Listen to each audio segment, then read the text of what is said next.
ਉਹ ਪਹਿਲੀ ਗੱਲ ਤਾਂ ਇਹ ਆ ਕਿ ਵੋਟ ਦਾ ਪ੍ਰਯੋਗ ਜ਼ਰੂਰ ਕਰਨਾ ਚਾਹੀਦਾ ਜੀ। ਇਹਦੇ ਨਾਲ ਦੇਖੋ ਰਾਜਨੀਤੀ ਜਿਹੜੀ ਹੈ ਨਾ, ਰਾਜਨੀਤੀ ਤੋਂ ਬਗੈਰ ਤੁਹਾਡੀ ਕੋਈ ਕੁਛ ਨਹੀਂ ਹੈ, ਕੋਈ ਤਾਕਤ ਨਹੀਂ ਹੈ। ਰਾਜਨੀਤਿਕ ਤਾਕਤ ਹੀ ਅਸਲੀ ਤਾਕਤ ਹੈ। ਔਰ ਜੇ ਤੁਸੀਂ ਵੋਟ ਦਾ ਪ੍ਰਯੋਗ ਕਰੋਗੇ ਤਾਂ ਤੁਸੀਂ ਰਾਜਨੀਤੀ ਦੇ ਵਿੱਚ ਤੁਹਾਡਾ ਦਖਲ ਬਣਦਾ ਹੈ, ਦੇਸ਼ ਦੀ ਸਰਕਾਰ ਬਣਾਉਣ 'ਚ ਤੁਹਾਡਾ ਦਖਲ ਬਣਦਾ ਹੈ। ਜੇ ਤੁਸੀਂ ਵੋਟ ਦਾ ਪ੍ਰਯੋਗ ਨਹੀਂ ਕਰਦੇ, ਤੁਸੀਂ ਸਾਈਡ ਤੇ ਹੋ ਕੇ ਬਹਿ ਜਾਂਦੇ ਆ, ਤਾਂ ਫਿਰ ਤੁਹਾਡੀ ਪਾਵਰ ਵੀ ਹੈ ਨਹੀਂ, ਤੁਹਾਡਾ ਦਖਲ ਵੀ ਹੈ ਨਹੀਂ, ਤੁਹਾਡੀ ਕੁਛ ਵੀ ਨਹੀਂ ਹੋਣੀ ਜੀ। ਇਸ ਕਰਕੇ ਵੋਟ ਦਾ ਪ੍ਰਯੋਗ ਜ਼ਰੂਰ ਕਰੋ, ਚਾਹੇ ਕਿਸੇ ਨੂੰ ਕਰੋ, ਔਰ ਨੋਟਾਂ ਨੂੰ ਕਦੀ ਨਾ ਪਾਓ। ਕੈਂਡੀਡੇਟਸ ਜਿਹੜੇ ਹੈਗੇ ਆ ਉਹਨਾਂ ਵਿੱਚੋਂ ਪਾਓ, ਚਾਹੇ ਉਹ ਚਾਰੇ ਮਾੜੇ ਹੋਣ, 6 ਮਾੜੇ ਹੋਣ, 10 ਮਾੜੇ ਹੋਣ, ਉਹਨਾਂ ਵਿੱਚੋਂ ਜਿਹੜਾ ਘੱਟ ਮਾੜਾ ਆ ਉਹ ਚੁਣੋ। ਜਿਹੜਾ ਦੇਖੋ ਕੰਮ ਦਾ ਇਹਨੇ ਨਹੀਂ ਲੈਣਾ, ਇਹਨੇ ਕੋਈ ਲੈਣਾ, ਤਾਂ ਫਿਰ ਉਹਨਾਂ ਨੂੰ ਵੋਟ ਵੀ ਪਾਓ। ਦੇਖੋ ਜਿਹੜੇ ਵੇਚਦੇ ਆ ਉਹ ਆਪਣਾ ਜ਼ਮੀਰ ਵੇਚਦੇ ਆ, ਔਰ ਉਹ ਬਾਅਦ ਦੇ ਵਿੱਚ ਉਹ ਪੂਰੀ ਵਿਵਸਥਾ ਸੌਦਾ ਕਰਦੇ ਆ, ਆਪਣੀ ਇਕੱਲੀ ਵੋਟ ਦਾ ਸੌਦਾ ਨਹੀਂ ਕਰਦੇ, ਪੂਰੀ ਵਿਵਸਥਾ ਦਾ ਸੌਦਾ ਕਰਦੇ ਆ। ਔਰ ਬਾਅਦ ਦੇ ਵਿੱਚ ਜਦੋਂ ਕੰਮ ਉਹਨਾਂ ਦੇ ਮੁਤਾਬਕ ਨਹੀਂ ਹੁੰਦੇ ਤਾਂ ਫਿਰ ਉਹ ਕਹਿੰਦੇ ਲੋ ਜੀ ਸਰਕਾਰਾਂ ਕੰਮ ਨਹੀਂ ਕਰਦੇ। ਤੁਸੀਂ ਜਦ ਵੋਟ ਹੀ ਵੇਚ ਦਿੱਤੀ ਤਾਂ ਫਿਰ ਤੁਹਾਨੂੰ ਕਹਿਣ ਦਾ ਹੱਕ ਵੀ ਨਹੀਂ। ਦੇਖੋ ਜਿੱਥੇ ਤੱਕ ਮੇਰੀ ਸਮਝ ਕੰਮ ਕਰਦੀ ਹੈ ਜੀ, ਫਗਵਾੜੇ ਵਿੱਚ ਮੁਕਾਬਲਾ ਤਾਂ ਹੈਗਾ, ਬੜਾ ਇੰਟਰਸਟਿੰਗ ਬਣਿਆ ਹੈ ਔਰ ਬੜਾ ਫਸਵਾਂ ਮੁਕਾਬਲਾ ਹੈ। ਬਿਲਕੁਲ ਜੀ, ਫਸਵਾਂ ਕੁੜੀਆਂ ਸਿੰਘ ਫਸਲ ਨੂੰ ਕਰਦੇ ਆ ਜੀ। ਹਾਂ, ਤੇ ਮੇਰੀ ਨਜ਼ਰ ਦੇ ਵਿੱਚ 6 ਕੈਂਡੀਡੇਟ ਆ ਜਿਨ੍ਹਾਂ ਨੂੰ ਮੈਂ ਤਰਜੀਹ ਦਿੰਦਾ।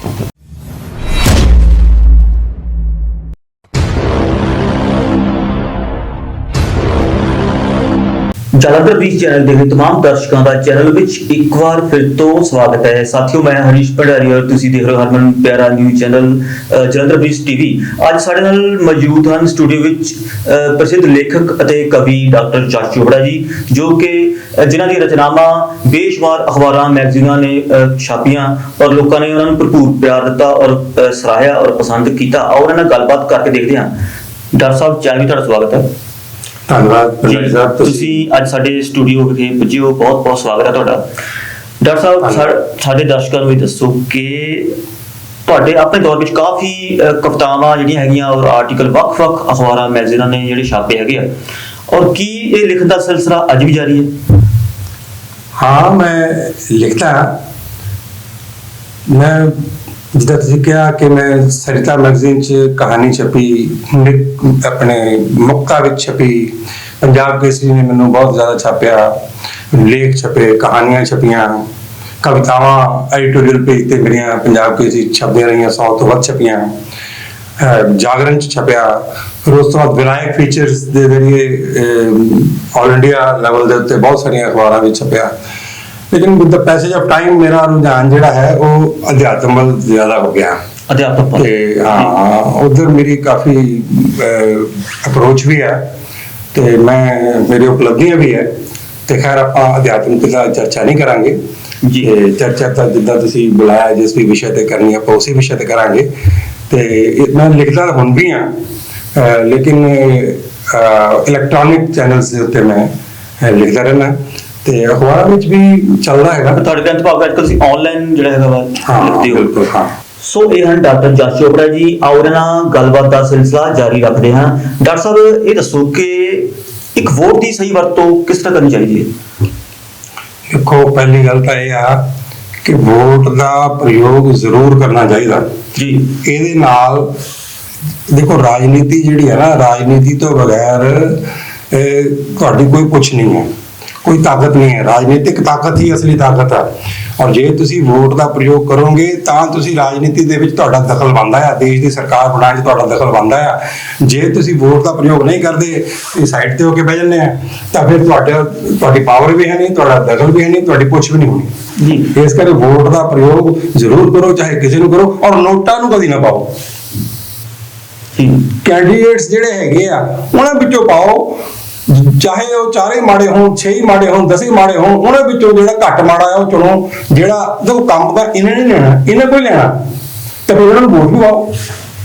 ਕਈ ਲੋਕ ਡਾਕਟਰ ਸਾਹਿਬ, ਵਿਸ਼ੇਸ਼ ਤੌਰ ਤੇ ਕਈ ਪਿੰਡਾਂ ਦੇ ਲੋਕ ਭੋਲੇ ਭਾਲੇ ਹੁੰਦੇ ਹਨ, ਔਰ ਜਾਂ ਥੋੜੇ ਪੈਸੇ ਲਈ ਜਾਂ ਕੁਝ ਆਪਣੀ ਵੋਟ ਨੂੰ ਵੇਚ ਦਿੰਦੇ ਹਨ ਜਾਂ ਵੋਟ ਨੂੰ ਸਹੀ ਜਗ੍ਹਾ ਨਹੀਂ ਪਾ ਪਾਉਂਦੇ, ਉਹਨਾਂ ਬਾਰੇ ਕੀ ਖਿਆਲ ਹੈ, ਕੀ ਮੈਸੇਜ ਹੈ? ਦੇਖੋ, ਜਿਹੜੇ ਵੇਚਦੇ ਆ ਉਹ ਆਪਣਾ ਜ਼ਮੀਰ ਵੇਚਦੇ ਆ, ਔਰ ਉਹ ਬਾਅਦ ਦੇ ਵਿੱਚ ਉਹ ਪੂਰੀ ਵਿਵਸਥਾ ਦਾ ਸੌਦਾ ਕਰਦੇ ਆ, ਆਪਣੀ ਇਕੱਲੀ ਵੋਟ ਦਾ ਸੌਦਾ ਨਹੀਂ ਕਰਦੇ, ਪੂਰੀ ਵਿਵਸਥਾ ਦਾ ਸੌਦਾ ਕਰਦੇ ਆ। ਔਰ ਬਾਅਦ ਦੇ ਵਿੱਚ ਜਦੋਂ ਕੰਮ ਉਹਨਾਂ ਦੇ ਮੁਤਾਬਕ ਨਹੀਂ ਹੁੰਦੇ ਤਾਂ ਫਿਰ ਉਹ ਕਹਿੰਦੇ ਲੋ ਜੀ ਸਰਕਾਰਾਂ ਕੰਮ ਨਹੀਂ ਕਰਦੇ। ਤੁਸੀਂ ਜਦ ਵੋਟ ਹੀ ਵੇਚ ਦਿੱਤੀ ਤਾਂ ਫਿਰ ਤੁਹਾਨੂੰ ਕਹਿਣ ਦਾ ਹੱਕ ਵੀ ਹੈ ਨਹੀਂ। ਜੀ ਬਿਲਕੁਲ। ਸੋ ਗੱਲ ਨੂੰ ਅੱਗੇ ਤੋਂ ਤੋਰਨ ਤੋਂ ਪਹਿਲਾਂ ਜੇਕਰ ਗੱਲ ਥੋੜੇ ਮੁੱਦੇ ਦੀ ਕਰੀ ਤੇ ਅੱਜ ਕੱਲ੍ਹ ਜਿਹੜਾ ਮਾਹੌਲ ਹੈਗਾ ਵਾ ਸਿਆਸਤ ਦਾ ਕਾਫੀ ਗਰਮਾਹਟ ਤੇ ਹੈ, ਜੋਬਨ ਤੇ ਹੈ। ਜਿਹੜੀ ਹਲਕਾ ਵਿਧਾਨ ਸਭਾ ਫਗਵਾੜਾ ਦੀ ਗੱਲ ਕਰੀਏ ਤਾਂ ਵਿਧਾਨ ਸਭਾ ਚੋਣਾਂ ਹਨ 20 ਫਰਵਰੀ ਨੂੰ ਡਾਕਟਰ ਸਾਹਿਬ। ਔਰ ਜੇਕਰ ਵਿਸ਼ੇਸ਼ ਤੌਰ ਤੇ ਫਗਵਾੜਾ ਦੀ ਗੱਲ ਕਰੀਏ ਤਾਂ ਜਗਵਿੰਦਰ ਸਿੰਘ ਮਾਨ ਸਾਲਾਂ ਕਾਂਗਰਸ ਵਿੱਚ ਗਿਆਨ ਤੋਂ ਬਾਅਦ ਜਿਹੜੇ ਹੈਗੇ ਆ ਆਮ ਆਦਮੀ ਪਾਰਟੀ ਜੁਆਇਨ ਕੀਤੀ ਉਹਨਾਂ ਨੇ, ਜਦ ਕਿ ਅਕਾਲੀ ਦਲ ਔਰ ਬਸਪਾ ਦਾ ਗੱਠਜੋੜ ਹੋ ਚੁੱਕਾ ਹੈ ਔਰ ਉਧਰ ਜਸਵੀਰ ਸਿੰਘ ਗੜੀ ਹਨ ਔਰ ਦੂਸਰੇ ਪਾਸੇ ਮੌਜੂਦਾ ਵਿਧਾਇਕ ਜਿਹੜੇ ਸੀਗੇ ਉਹਨਾਂ ਨੂੰ ਹਾਈ ਕਮਾਂਡ ਨੇ ਦੁਬਾਰਾ ਟਿਕਟ ਦੇ ਕੇ ਉਮੀਦਵਾਰ ਐਲਾਨਿਆ ਹੈਗਾ ਵਾ। ਔਰ ਜਦ ਕਿ ਲੋਕ ਇਨਸਾਫ ਪਾਰਟੀ ਦੀ ਗੱਲ ਕਰੀਏ ਤਾਂ ਜਰਨੈਲ ਨੰਗਲ ਜੀ, ਠੀਕ ਹੈ ਜੀ, ਔਰ ਸ਼੍ਰੋਮਣੀ ਅਕਾਲੀ ਦਲ ਅੰਮ੍ਰਿਤਸਰ ਤੋਂ ਜਿਹੜੇ ਹਲਕਾ ਫਗਵਾੜਾ ਤੋਂ ਉਮੀਦਵਾਰ ਹੈਗੇ ਕੁਲਦੀਪ ਸਿੰਘ ਨੂਰ ਜੀ, ਜੋ ਕਿ ਅੱਜ ਕੱਲ ਇਹਨਾਂ ਦੀ ਵੱਖ-ਵੱਖ ਉਮੀਦਵਾਰੀ ਗੱਲ ਕਰੀਏ ਤਾਂ ਆਪਸ ਵਿੱਚ ਕਾਫੀ ਵਿਰੋਧਤਾ ਜਦੋਜਹਿਦ ਜਾਰੀ ਹੈ। ਕੀ ਲੱਗਦਾ ਹੈ ਕਿ ਕਿਹੋ ਜਿਹੀ ਸੱਤਾ ਬਣਨ ਦੇ ਚਾਂਸ ਹਨ ਫਗਵਾੜਾ ਦੀ ਵਿਸ਼ੇਸ਼ ਤੌਰ ਤੇ? ਦੇਖੋ, ਜਿੱਥੇ ਤੱਕ ਮੇਰੀ ਸਮਝ ਕੰਮ ਕਰਦੀ ਹੈ ਜੀ, ਫਗਵਾੜੇ ਵਿੱਚ ਮੁਕਾਬਲਾ ਤਾਂ ਹੈਗਾ, ਬੜਾ ਇੰਟਰਸਟਿੰਗ ਬਣਿਆ ਹੈ ਔਰ ਬੜਾ ਫਸਵਾ ਮੁਕਾਬਲਾ ਹੈ। ਬਿਲਕੁਲ ਜੀ, ਫਸਵਾ ਕੁੜੀਆਂ ਸਿੰਘ ਫਸਲ ਕਰਦੇ ਆ ਜੀ। ਹਾਂ, ਤੇ ਮੇਰੀ ਨਜ਼ਰ ਦੇ ਵਿੱਚ 6 ਕੈਂਡੀਡੇਟ ਆ ਜਿਹਨਾਂ ਨੂੰ ਮੈਂ ਤਰਜੀਹ ਦਿੰਦਾ। ਅੱਗੇ ਪਿੱਛੇ ਕਿਹਦਾ ਨਾਮ ਲੈਣਾ ਇਦਾਂ ਹੈ ਕਿ ਨਹੀਂ, 4 ਕੈਂਡੀਡੇਟ ਤਾਂ ਇਹਨਾਂ ਵਿੱਚੋਂ ਇਦਾਂ ਆ ਜਿਹਨਾਂ ਵਿੱਚੋਂ ਜਿੱਤ ਸਕਦਾ। ਕੋਈ ਵੀ ਨਹੀਂ ਕਹਿ ਸਕਦਾ ਕਿ ਇਹ ਜਿੱਤੂਗਾ, ਇਹ ਜਿੱਤੂਗਾ ਜਾਂ ਇਹ।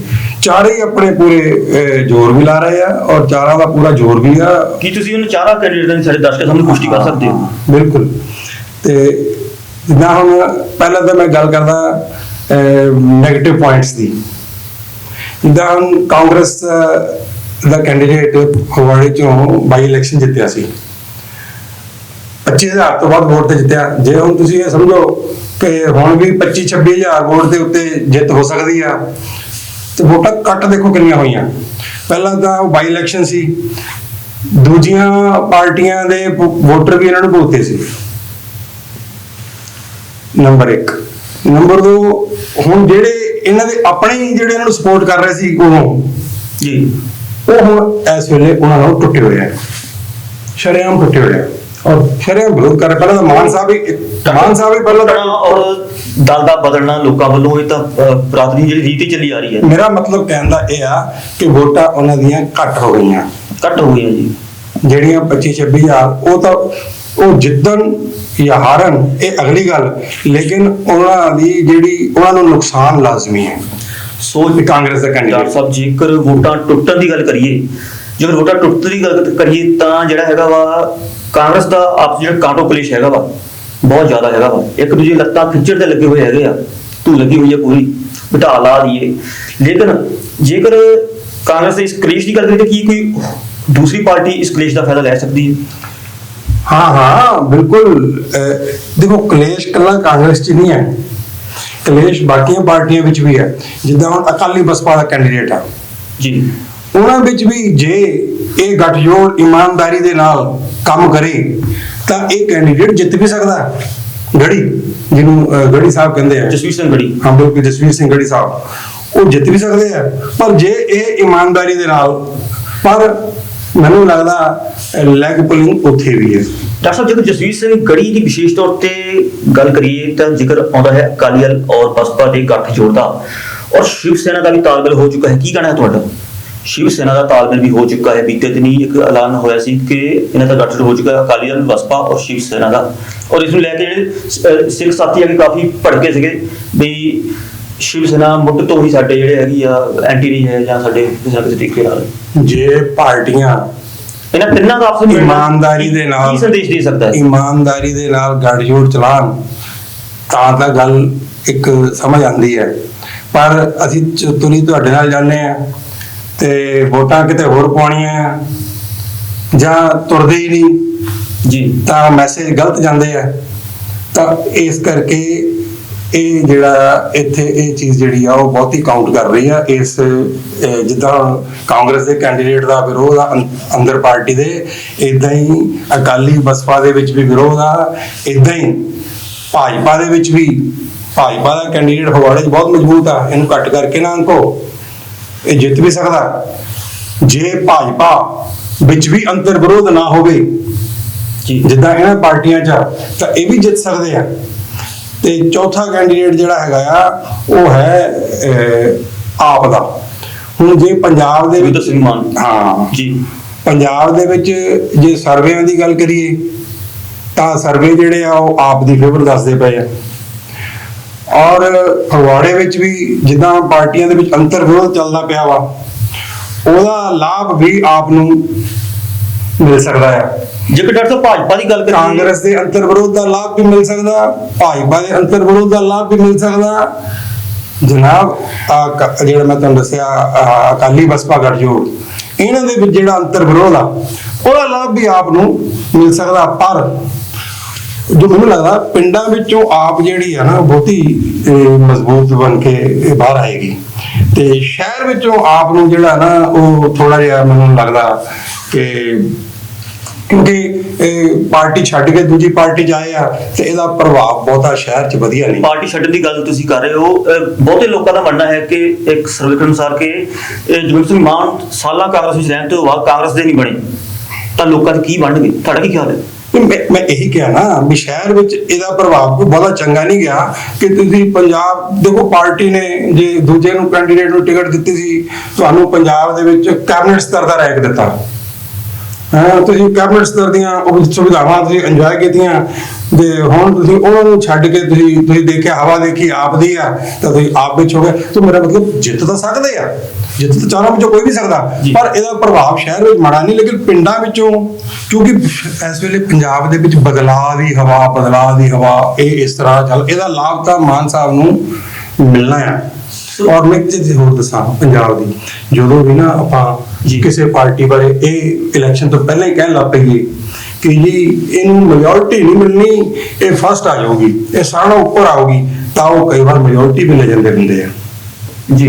ਸੋ ਡਾਕਟਰ ਸਾਹਿਬ ਜੇਕਰ ਫਗਵਾੜਾ ਤੋਂ ਭਾਜਪਾ ਉਮੀਦਵਾਰ ਵਿਜੇ ਸਾਂਪਲਾ ਦੀ ਗੱਲ ਕਰੀਏ ਤਾਂ ਇਸ ਦੇ ਮੁਕਾਬਲੇ ਧਾਲੀਵਾਲ ਧੜੇ ਤੇ ਮਾਨ ਧੜੇ ਦਾ ਜਿਹੜਾ ਹੈਗਾ ਵਾ ਇੱਕ ਪੂਰਾ ਜ਼ੋਰ ਲੱਗਾ ਹੋਇਆ ਹੈ ਸੀਟ ਨੂੰ ਹਾਸਲ ਕਰਨ ਦਾ, ਕਿ ਵਿਜੇ ਸਾਂਪਲਾ ਨੂੰ ਲੋਕ ਇਸ ਮੁਕਾਮ ਤੇ ਸਵੀਕਾਰ ਕਰ ਸਕਦੇ ਹਨ? ਬਿਲਕੁਲ, ਵਿਜੇ ਸਾਂਪਲਾ ਦੀ ਵੋਟ ਜਿਹੜੀ ਆ ਉਹ ਮੋਦੀ ਸਾਹਿਬ ਦੇ ਨਾਮ ਤੇ ਹੈ। ਮੋਦੀ ਸਾਹਿਬ ਦੇ ਨਾਮ ਦਾ ਫਾਇਦਾ ਪੂਰੇ ਪੰਜਾਬ 'ਚ ਭਾਜਪਾ ਨੂੰ ਮਿਲੇਗਾ ਔਰ ਪੰਜਾਬ ਦੇ ਵਿੱਚ ਭਾਜਪਾ ਅਨਐਕਸਪੈਕਟਡਲੀ ਜਿਹੜੀਆਂ ਆ ਉਹ ਸੀਟਾਂ ਹਾਸਲ ਕਰੇਗੀ। ਬੇਸ਼ੱਕ ਪੰਜਾਬ ਸਰਕਾਰ ਬਣਾਉਣ ਦੀ ਸਥਿਤੀ ਇਹ ਨਾ ਆ ਸਕਣ, ਪਰ ਕਿਹਦੀ ਸਰਕਾਰ ਬਣਨੀ ਹੈ ਜੇ ਤੇ ਪੂਰੀ ਮੈਜੋਰਟੀ ਕਿਸੇ ਪਾਰਟੀ ਨੂੰ ਨਹੀਂ ਮਿਲਦੀ ਤਾਂ ਕਿਹਦੀ ਸਰਕਾਰ ਬਣਨੀ ਹੈ ਉਸ ਮਾਮਲੇ ਦੇ ਵਿੱਚ ਇਹ ਪਾਰਟੀ ਜਿਹੜੀ ਭਾਜਪਾ ਆ ਬੈਲੈਂਸਿੰਗ ਫੈਕਟਰ ਜਿਹੜੀ ਆ ਉਹ ਰੋਲ ਅਦਾ ਕਰ ਸਕਦੀ। ਔਰ ਫਗਵਾੜੇ ਵਿੱਚ ਵੀ ਮੋਦੀ ਸਾਹਿਬ ਦੇ ਨਾਂ ਦਾ ਲਾਭ ਸਾਂਪਲਾ ਸਾਹਿਬ ਨੂੰ ਅਵਸ਼ ਮਿਲੇਗਾ। ਇੱਕ ਤਾਂ ਵਿਜੇ ਸਾਂਪਲਾ ਜੀ ਇੱਥੇ ਦੇ ਆਪਣੇ MP ਆਪਣੇ ਬੇਸ ਦੇ ਉੱਤੇ ਆਪਣੇ ਜ਼ੋਰ ਨਾਲ MP ਦੀ ਜਿਹੜੀ ਉਹਨਾਂ ਨੇ ਸੀਟ ਕੱਢੀ ਸੀਗੀ, ਤੇ ਦੂਜਾ SC ਚੇਅਰਮੈਨ ਵੀ ਆ ਆਪਣੇ ਬੋਰਡ ਦੇ ਨੈਸ਼ਨਲ ਲੈਵਲ ਤੇ ਹਨਾ, ਤੇ ਉਹਦਾ ਵੀ ਲਾਭ ਇਹਨਾਂ ਨੂੰ ਮਿਲੇਗਾ ਕਿ ਅਸੀਂ ਆਹ ਪੁਲ ਬਣਾਇਆ, ਪਾਸਪੋਰਟ ਆਫਿਸ ਅਸੀਂ ਇੱਥੇ ਲੈ ਕੇ ਆਏ, ਜਾਂ ਅਸੀਂ 에ਅਰਪੋਰਟ ਕਹਿਣ ਨੂੰ ਬਹੁਤ ਕੁਛ ਆ। ਤੇ ਇਸ ਕਰਕੇ ਫਗਵਾੜੇ ਦੇ ਵਿੱਚ ਇਹਨਾਂ ਦਾ ਪ੍ਰਭਾਵ ਵੀ ਵਧੇ, ਵੀ ਕੰਮ ਕਰਨ ਵਾਲਾ ਕੈਂਡੀਡੇਟ ਆ, ਧਾਕੜ ਕੈਂਡੀਡੇਟ ਆ, ਔਰ ਮੋਦੀ ਸਾਹਿਬ ਦੀ ਸਪੋਰਟ ਵੀ ਆ, ਔਰ ਡਬਲ ਇੰਜਨ ਸਰਕਾਰ ਕਹਿੰਦੇ ਆ ਵੀ ਜਿੱਦਾਂ ਜਿਹੜੀ ਸਰਕਾਰ ਸੈਂਟਰ 'ਚ ਆ ਉਹਨੂੰ ਵੀ ਪੰਜਾਬ 'ਚ ਲੈ ਕੇ ਆਓ। ਇਸ ਕਰਕੇ ਪੰਜਾਬ 'ਚ BJP ਦੀਆਂ ਸੀਟਾਂ ਵੀ ਐਤਕੀ ਆਉਣਗੀਆਂ। ਲੇਕਿਨ ਗੱਲ BJP ਚੱਲ ਰਹੀ ਹੈ, BJP ਦੀ ਗੱਲ ਚੱਲ ਰਹੀ ਹੈ ਤਾਂ ਵਿਜੇ ਸਾਂਪਲਾ ਜ਼ਿਕਰ ਹੋਣਾ ਹੀ ਸੁਭਾਵਿਕ ਹੈਗਾ। ਜੇਕਰ ਪਿੰਡਾਂ ਦੀ ਗੱਲ ਕਰੀਏ ਤਾਂ ਡਾਕਟਰ ਸਾਹਿਬ ਸਾਡੀ ਟੀਮ ਨੇ ਬੀਤੇ ਦਿਨੀ ਪਿੰਡਾਂ ਵਿੱਚ ਸਰਵੇਖਣ ਕੀਤਾ ਸੀ ਔਰ ਸਰਵੇਖਣ ਲਗਾਤਾਰ ਹੀ ਜਾਰੀ ਹੈ, ਪਰ ਲੇਕਿਨ ਲੋਕਾਂ ਦਾ ਰੁਝਾਨ ਜ਼ਿਆਦਾਤਰ ਆਮ ਆਦਮੀ ਪਾਰਟੀ ਵੱਲ ਦੇਖਣ ਨੂੰ ਮਿਲਿਆ। ਤਾਂ ਕਾਫੀ ਲੋਕਾਂ ਦਾ ਰੁਝਾਨ ਜਿਹੜਾ ਵਿਸ਼ੇਸ਼ ਤੌਰ ਤੇ ਪਿੰਡਾਂ ਦੀ ਆਪਾਂ ਗੱਲ ਕਰ ਰਹੇ ਹਾਂ ਧਾਲੀਵਾਲ ਧੜੇ ਵੱਲ ਮਿਲਿਆ, ਧਾਲੀਵਾਲ ਗਰੁੱਪ ਦਾ ਸਮਰਥਨ ਦੇਖਣ ਨੂੰ ਮਿਲਿਆ। ਲੇਕਿਨ ਜੇਕਰ ਵਿਜੇ ਸਾਂਪਲਾ ਦੀ ਗੱਲ ਕਰੀ ਤਾਂ ਲੋਕਾਂ ਵਿੱਚ ਬਿਲਕੁਲ ਵੀ ਕੋਈ ਭਾਜਪਾ ਪ੍ਰਤੀ ਰੁਝਾਨ ਦੇਖਣ ਨੂੰ ਨਹੀਂ ਮਿਲ ਰਿਹਾ। ਤੇ ਖਾਸ ਤੌਰ ਤੇ ਦਿੱਲੀ ਅੰਦੋਲਨ ਦੀ ਗੱਲ ਕਰੀ ਤਾਂ ਲੋਕਾਂ ਦਾ ਜਿਹੜਾ ਉਹੀ ਰੋਹ ਅਜੇ ਵੀ ਮਨਾਂ ਦੇ ਵਿੱਚ ਹੈ ਭਾਜਪਾ ਨੂੰ ਲੈ ਕੇ। 2 ਲੱਖ ਤਕਰੀਬਨ ਵੋਟ ਹੈਗੀ ਹੈ ਇਸ ਕੰਸਟੀਚੁਐਂਸੀ ਦੀ ਜੀ, ਤੇ ਜਿਹਨੂੰ 30,000 ਵੋਟ ਮਿਲ ਗਈ ਉਹਨੇ ਜਿੱਤਣਾ ਜੀ। ਕਿਉਂਕਿ ਚਾਰ ਪਾਰਟੀਆਂ 'ਚ ਡਿਵਾਈਡ ਹੋ ਰਹੀ ਹੈ। ਇੱਕ ਤਾਂ ਦੋ ਕੈਂਡੀਡੇਟ ਹੋਰ ਵੀ ਭੇਜੇ ਦਿੰਦਾ ਪਿਆ, ਨੰਗਲ ਸਾਹਿਬ ਆ, ਇੱਕ ਚੌਧਰੀ ਖੁਸ਼ੀ ਰਾਮ ਜੀ ਆ, ਹੈ ਨਾ, ਤੇ ਇਹਨਾਂ ਨੂੰ ਵੀ ਵੋਟਾਂ ਲੈਣੀਆਂ ਹੈ। ਡਾਕਟਰ ਸਾਹਿਬ ਤੇ ਜੇਕਰ ਬਾਕੀ ਆਪਾਂ ਇਹ ਕੱਢ ਦਿਓ, ਬਾਕੀ ਵੋਟਾਂ ਚਾਰ ਹਿੱਸਿਆਂ 'ਚ ਡਿਵਾਈਡ ਹੋਣੀਆਂ। ਤੇ ਜੇ 60% ਵੋਟ ਪੋਲ ਹੁੰਦੀ ਹੈ 1,20,000 ਮੰਨ ਲਓ, ਤਾਂ ਉਹਦੇ ਵਿੱਚੋਂ 10,000 ਇਹਨਾਂ ਦੀ ਕੱਢ ਲਓ, 1,10,000 ਇਹ ਚਾਰ ਹਿੱਸਿਆਂ 'ਚ ਡਿਵਾਈਡ ਹੋਣੀ ਆ। ਔਰ ਤੁਸੀਂ ਚਾਰੇ ਕੈਂਡੀਡੇਟ ਬਰਾਬਰ ਤੇ ਜਾਣੇ ਆ। ਮਾਨ ਸਾਹਿਬ ਨੇ ਪਿੰਡਾਂ ਵਿੱਚੋਂ ਹੁੰਜਾ ਮਾਰਦਿਆਂ ਨੇ ਆਉਣਾ। ਔਰ ਇੱਕ ਮਿੰਟ, ਔਰ ਜਿਹੜੇ ਹੈਗੇ ਆ ਕਾਂਗਰਸ ਦੇ ਕੈਂਡੀਡੇਟ ਜੀ, ਇਹਨਾਂ ਨੇ ਸ਼ਹਿਰ 'ਚ ਵੀ ਵੋਟਾਂ ਲੈਣੀਆਂ, ਇਹਨਾਂ ਨੇ ਪਿੰਡਾਂ 'ਚ ਵੀ ਲੈਣੀਆਂ, ਇਹ ਠੀਕ ਆ। ਲੇਕਿਨ ਇਹਨਾਂ ਨੂੰ ਜਿਹੜਾ ਨੁਕਸਾਨ ਹੁੰਦਾ ਪਿਆ ਉਹ ਕਾਊਂਟ ਕਰੋ, ਹਨਾ। ਇਹ ਡਾਊਨਫਾਲ ਤੇ ਆ, ਇਹਨਾਂ ਦਾ ਲਾਭ ਬਾਕੀਆਂ ਨੂੰ ਮਿਲਣਾ ਹੈਗਾ। ਗੜੀ ਸਾਹਿਬ ਨੇ ਵੀ ਪਿੰਡਾਂ ਦੇ ਵਿੱਚੋਂ ਬਹੁਤ ਵੋਟਾਂ ਲੈਣੀਆਂ, ਤੇ ਸ਼ਹਿਰ 'ਚੋਂ ਮੈਨੂੰ ਕੁਝ ਕਹਿ ਨਹੀਂ ਸਕਦਾ। ਤੇ ਸ਼ਹਿਰ ਵਿੱਚੋਂ ਉਦਾਂ ਇਹ ਆ ਵੀ ਸਾਰਿਆਂ ਨੂੰ ਥੋੜੇ ਬਹੁਤ ਮਿਲਣੀਆਂ, ਲੇਕਿਨ ਸ਼ਹਿਰ ਦੇ ਵਿੱਚ ਜਿਹੜਾ ਭਾਜਪਾ ਆ ਉਹ ਇੱਕ ਮੈਜੋਰਟੀ ਹੋਊਗੀ। ਡਾਕਟਰ ਸਾਹਿਬ ਤੁਸੀਂ ਪਹਿਲਾਂ ਗੱਲ ਕੀਤੀ ਦੀ ਗੱਲ ਵੀ ਕਰ ਰਹੇ ਸੀ ਕਿ ਜੇਕਰ ਆਪਾਂ ਜਰਨੈਲ ਨੰਗਲ ਦੀ ਗੱਲ ਕਰੀਏ ਤਾਂ ਕੀ ਲੱਗਦਾ ਹੈ ਕਿ ਜਰਨੈਲ ਨੰਗਲ ਨੇ ਕਾਫੀ ਇਹੋ ਜਿਹੇ ਕੰਮ ਕੀਤੇ ਜੋ ਲੋਕਾਂ ਨੇ ਬੇਹੱਦ ਸਰਾਏ ਹਨ। ਲੋਕਾਂ ਦੇ ਦਿਲਾਂ ਤੇ ਉਹ ਛਾ ਗਏ, ਜਿਵੇਂ ਸਟੂਡੈਂਟਸ ਦੀ ਆਵਾਜ਼ ਨੂੰ ਬੁਲੰਦ ਕਰਨਾ, ਸਕੂਲਾਂ ਦੀਆਂ ਕਾਲਜਾਂ ਫੀਸਾਂ ਦੇ ਮੁੱਦਿਆਂ ਨੂੰ ਉਠਾਉਣਾ ਵਗੈਰਾ ਵਗੈਰਾ। ਕੀ ਲੱਗਦਾ ਹੈ ਕਿ ਜਰਨੈਲ ਨੰਗਲ ਨੂੰ ਇਸ ਇਲੈਕਸ਼ਨ ਦੇ ਵਿੱਚ ਲੋਕ ਕਿਸ ਤਰ੍ਹਾਂ ਲੈਣਗੇ? ਦੇਖੋ, ਨੰਗਲ ਸਾਹਿਬ ਦੇ ਕੰਮ ਆਮ ਜਨਤਾ ਵਾਸਤੇ ਬਹੁਤ ਵਧੀਆ ਆ ਜੀ, ਔਰ ਉਹਨਾਂ ਨੂੰ ਚੰਗੀ ਨਿਗਾਹ ਨਾਲ ਦੇਖਿਆ ਵੀ ਜਾਂਦਾ ਆ। ਪਰ ਮੁਕਾਬਲਾ ਇੱਥੇ ਇਸ ਵੇਲੇ ਇੱਕ ਤਾਂ ਆਪ ਔਰ ਹਨਾ ਆਪ ਆ ਜੀ, ਫਿਰ ਇਸ ਵੇਲੇ ਦੂਜੇ ਤੀਜੇ ਨੰਬਰ ਦੇ ਉੱਤੇ ਅਕਾਲੀ ਬਸਪਾ ਆ ਜਾਂ ਕਾਂਗਰਸ ਆ, ਤੇ ਚੌਥੀ ਭਾਜਪਾ ਵੀ ਆ। ਵੱਡੀਆਂ ਪਾਰਟੀਆਂ ਹੈ, ਕਹਿਣ ਦਾ ਮੇਰਾ ਮਤਲਬ ਉਹਨਾਂ ਦੀ ਪਾਰਟੀ ਛੋਟੀ ਹੈ। ਜੀ ਸਾਥੀਓ, ਇਹ ਹਨ ਡਾਕਟਰ ਜਸ ਚੋਪੜਾ ਜੀ, ਜਿਨ੍ਹਾਂ ਨੇ ਅੱਜ ਵਿਸ਼ੇਸ਼ ਤੌਰ ਤੇ ਸਾਡੇ ਸਟੂਡੀਓ ਵਿੱਚ ਸ਼ਿਰਕਤ ਕੀਤੀ ਔਰ ਸਿਆਸਤ ਤੇ ਕਾਫੀ ਡੂੰਘਾਈ ਨਾਲ ਵਿਚਾਰ ਚਰਚਾ ਕੀਤੀ, ਵਿਸ਼ੇਸ਼ ਤੌਰ ਤੇ ਫਗਵਾੜਾ ਦੀ ਸਿਆਸਤ ਤੇ। ਡਾਕਟਰ ਸਾਹਿਬ ਤੁਸੀਂ ਅੱਜ ਸਾਡੇ ਸਟੂਡੀਓ ਵਿੱਚ ਪੁੱਜੇ, ਬਹੁਤ ਬਹੁਤ ਧੰਨਵਾਦ, ਸ਼ੁਕਰੀਆ। ਧੰਨਵਾਦ।